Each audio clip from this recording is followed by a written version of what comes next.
I got a text from a client this morning. I was like, what the fuck? It's 7:30 in the morning.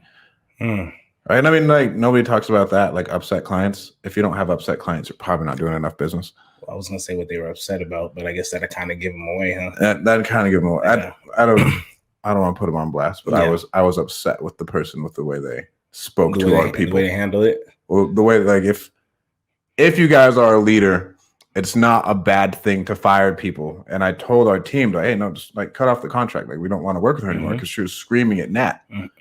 Bro, and like talking disrespectfully, like, bro, Natalie is a sweetheart. Yeah, right? For sure. Natalie is a fucking sweetheart. And she's going to try her absolute best. 100%.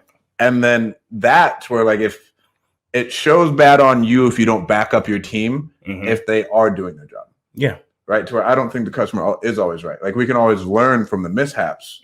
But if people are getting disrespected, you don't ever, number one, you don't want people to disrespect people internally. And you don't want external people to disrespect your company. But even as a leader, bro, you got to protect your team at all costs too, because you tell them, hey, the customer's always right, so that they don't talk to people in that way. But understand when they get spoke to that way, I'm always going to protect you. Always. Like, you don't. Coach Hill was really good at that. He was just like, look, if this happens, this is what we're going to do. If it don't work, people going to talk shit about it.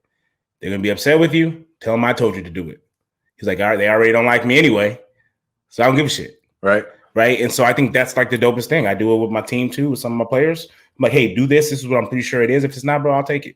And the moment they get yelled at for doing, because it was wrong, I'm like, oh, I told them to do that.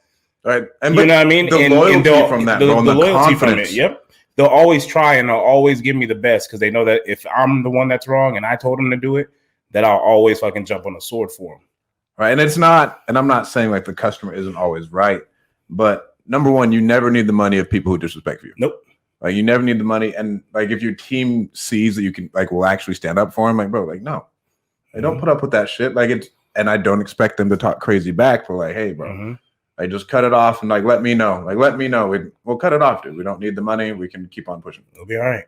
And that will inspire a ton of loyalty to see that, like, you actually have their back if they are doing their job, right? Yeah. But even if they aren't doing their job and someone's talking, I'll still have their back, but then I'll tell them afterwards. So, that was. You suck. You probably could have handled that. Like way. You could have. You know what I mean? 100%.